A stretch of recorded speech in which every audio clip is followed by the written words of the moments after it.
আজকে physics second পেপারের static electricity বা স্থির তড়িৎ চ্যাপ্টারের খুবই গুরুত্বপূর্ণ একটা বিষয় ক্যাপাসিট্যান্স এন্ড ক্যাপাসিটর, ধারকত্ব এবং ধারক, এই বিষয় নিয়ে হচ্ছে আমরা কথাবার্তা বলবো।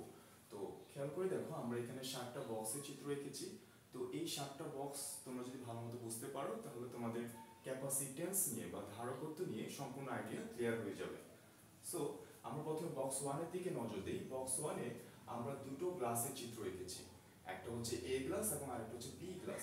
এ গ্লাসটা পানিপূর্ণ এবং বি গ্লাসটা আংশিক পানিপূর্ণ। তাহলে তোমাদের কাছে আমার প্রশ্ন, কোন গ্লাসের পানি ধারণ ক্ষমতা বেশি? তাহলে তোমরা আমাকে কি আনসার দিবা? স্বাভাবিকভাবে দেখা যাচ্ছে যেহেতু এ গ্লাসটা পানিপূর্ণ, তাহলে এখানে পানি রাখার জায়গা খুবই কম। আর বি গ্লাসটা যেহেতু আংশিক পানিপূর্ণ, এখানে পানি রাখার জায়গা অনেক বেশি, আরো পানি এখানে রাখা যাবে। দ্যাটস ওয়াই আনসারটা হচ্ছে বি গ্লাস, অর্থাৎ বি গ্লাসের পানি ধারণ ক্ষমতা কি হবে? বেশি হবে, কারণ বি গ্লাসে এখনো পানি রাখার জায়গা অনেক আছে। এবার আমরা বক্স 2 তে চলে আসি। বক্স 2 তে আমরা দুটো ডিফারেন্ট আয়তনের ডিফারেন্ট ভলিউমের গ্লাস নিলাম, একটা হচ্ছে এ গ্লাস এবং একটা হচ্ছে বি গ্লাস। এ গ্লাসের ভলিউম আমরা কম রাখলাম এবং বি গ্লাসের ভলিউম আমরা কি রাখলাম? বেশি রাখলাম। তো এখানেও আমরা সেম প্রশ্ন করতেছি যে কোন গ্লাসের পানি ধারণ ক্ষমতা বেশি হবে। তাহলে তোমরা আমাকে কি আনসার দিবা? যে যেহেতু বি গ্লাসটার সাইজ বড়, বি গ্লাসটার ভলিউম বড়, তাহলে এখানে পানিও রাখা যাবে বেশি। তাহলে আনসার কি হবে? যে বি গ্লাসটার পানি ধারণ ক্ষমতা বেশি। বাট আমরা এটা ফিজিক্সের ভাষায় আনসারটা দিতে চাচ্ছি। তাহলে ফিজিক্সের ভাষায় আনসারটা কিভাবে দেওয়া যায় খেয়াল করো। আমরা এ গ্লাসে হচ্ছে পানি দিব এবং বি গ্লাসেও আমরা পানি দিব, ঠিক আছে? আমরা এ গ্লাসেও পানি দিব, বি গ্লাসেও পানি দিব। তো দুটো গ্লাসেই আমরা একই পরিমাণে পানি দিব। তাহলে খেয়াল করে দেখো, আমরা যদি দুটো গ্লাসে একই পরিমাণে পানি দেই, তাহলে এটার উচ্চতা যতটুকু বৃদ্ধি পাবে, এটার উচ্চতা যতটুকু বৃদ্ধি পাবে, বি গ্লাসটার উচ্চতা কিন্তু ততটুকু বৃদ্ধি পাবে না, ঠিক আছে? একই পরিমাণে পানি দিলে বি গ্লাসে পানির উচ্চতা ততটুকু বৃদ্ধি পাবে না, কারণ বি গ্লাসে ভলিউম বেশি। আচ্ছা, তো আমরা যদি চাই যে বি গ্লাসের উচ্চতাও, পানির উচ্চতাও এ গ্লাসের পানির উচ্চতার পরিমাণ বৃদ্ধি করতে, তাহলে স্বাভাবিকভাবেই আমাদের বি গ্লাসে কি দিতে হবে? বেশি পরিমাণে পানি দিতে হবে।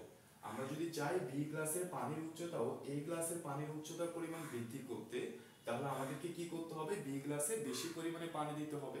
তাহলে আমরা আনসারটা এইভাবে দিতে পারি যে একই পরিমাণে পানির উচ্চতা বৃদ্ধি করতে, একই পরিমাণে পানির উচ্চতা বৃদ্ধি করতে যেই গ্লাসে বেশি পরিমাণে পানি দিতে হবে সেই গ্লাসের পানি ধারণ ক্ষমতা বেশি।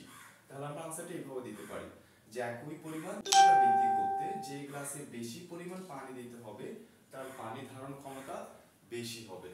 ওকে, এবার আমরা চলে যাই বক্স 3 তে। বক্স 3 তে খেয়াল করো, আমরা দুটো চিত্র রেখেছি, একটা হচ্ছে গ্লাসের চিত্র এবং একটা হচ্ছে পরিবাহী বস্তুর চিত্র। তো এই গ্লাসে আমরা পানি দিব এবং এই পরিবাহী বস্তুতে হচ্ছে আমরা চার্জ দিব। তো এই গ্লাসে যদি আমরা পানি দেই তাহলে পানির উচ্চতা বৃদ্ধি পাবে, ঠিক একইভাবে এই পরিবাহী বস্তুতে যদি আমরা চার্জ দেই তাহলে এই পরিবাহী বস্তুটার বিভব বৃদ্ধি পাবে। অর্থাৎ আমরা গ্লাসের সাথে তুলনা করতেছি পরিবাহী বস্তু, পানির সাথে তুলনা করতেছি চার্জের, এবং উচ্চতাকে আমরা তুলনা করতেছি বিভবের সাথে। গ্লাসে আমরা পানি দিব, পানির উচ্চতা বৃদ্ধি পাবে, ঠিক একইভাবে পরিবাহী বস্তুতে আমরা চার্জ দিব, ওই পরিবাহী বস্তুটার বিভব বৃদ্ধি পাবে। ওকে, আচ্ছা, এরপর আমরা চলে আসি বক্স 4 এ। বক্স 4 এ দেখো, আমরা দুটো পরিবাহী বস্তুর চিত্র এঁকেছি, একটা হচ্ছে এ এবং আরেকটা হচ্ছে বি। এই পরিবাহী বস্তুটার ভলিউম কম এবং বি পরিবাহী বস্তুটার ভলিউম বেশি। তাহলে আমরা এবার জিজ্ঞেস করলাম যে কোন পরিবাহী বস্তুটার চার্জ ধারণ ক্ষমতা বেশি, অর্থাৎ কোন পরিবাহী বস্তুটা নিজের মধ্যে বেশি পরিমাণে চার্জ ধারণ করে রাখতে পারবে। তাহলে স্বাভাবিকভাবে দেখা যাচ্ছে যেহেতু বি বস্তুটার ভলিউম বড়, ভলিউম বেশি, তাহলে বি বস্তুটাতে চার্জ বেশি পরিমাণে ধারণ করে রাখা যাবে। বাট আমরা আনসারটা ফিজিক্সের ভাষায় দিতে চাচ্ছি। কিভাবে দিতে পারি? দেখো, আমরা এ বস্তুতেও চার্জ দিব, বি বস্তুতেও চার্জ দিব, একই পরিমাণে চার্জ দিব। আমি এ বস্তুতে যে পরিমাণ চার্জ দিব, বি বস্তুতেও একই পরিমাণে চার্জ দিব। তাহলে এ বস্তুতে একই পরিমাণে চার্জ দিলে এটার উচ্চতা, এটার বিভব যতটুকু বৃদ্ধি পাবে, বি বস্তুর বিভব কি ঠিক ততটুকু বৃদ্ধি পাবে? আনসার হচ্ছে না। যেহেতু এ বস্তুটার সাইজ ছোট, ভলিউম ছোট, তাহলে এই বস্তুতে যদি আমরা কিউ পরিমাণে চার্জ দেই তাহলে এটার বিভব যতটুকু বৃদ্ধি পাবে, বি বস্তুটাতেও যদি আমরা কিউ পরিমাণে চার্জ দেই তাহলে এটার বিভব কিন্তু ততটুকু বৃদ্ধি পাবে না, কম বৃদ্ধি পাবে। ওকে, তাহলে আমরা যদি এখন চাই যে বি বস্তুটার বিভবও এই বস্তুর বিভবের মতো বৃদ্ধি করতে, তাহলে আমাকে বি বস্তুটাতে চার্জ বেশি দিতে হবে। তাহলে আমরা আনসারটা এইভাবে দিতে পারি যে একই পরিমাণে বিভব বৃদ্ধি করতে যেটাতে বেশি পরিমাণে চার্জ দিতে হবে তার চার্জ ধারণ ক্ষমতা বেশি।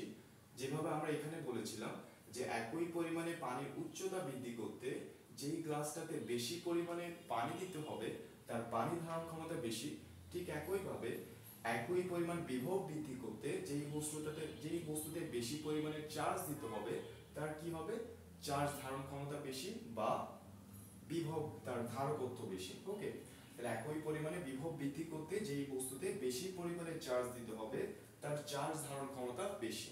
ওকে, এবার আমরা ধারকত্বের সংজ্ঞায় চলে যাই। তো দেখো ধারকত্ব কাকে বলে, প্রতি একক বিভব বৃদ্ধি করতে যেই পরিমাণ চার্জ দিতে হয় তাকে কি বলা হয়, ওই পরিবাহীর ধারকত্ব বলা হয়।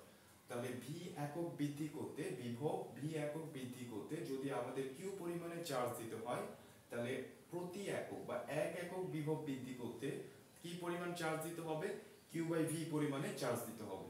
তাহলে ধারকত্ব সি এর সূত্র হচ্ছে কিউ বাই ভি, ধারকত্বকে সি দ্বারা প্রকাশ করা হয় এবং সি বের করার সূত্র হচ্ছে কত, কিউ বাই ভি। তাহলে এটার একক কি দাঁড়াচ্ছে, একক দাঁড়াচ্ছে চার্জের একক হচ্ছে কুলম্ব এবং বিভবের একক হচ্ছে ভোল্ট। তাহলে ধারকত্বের একক দাঁড়াচ্ছে কুলম্ব পার ভোল্ট বা সিভি ইনভার্স 1। ধারকত্বের আরো একটা একক আছে যেটা কিনা হচ্ছে ফ্যারাড। ফ্যারাড একজন বিজ্ঞানীর নাম ছিল, তার নামানুসারে হচ্ছে এই এককটার নামকরণ করা হয়েছে।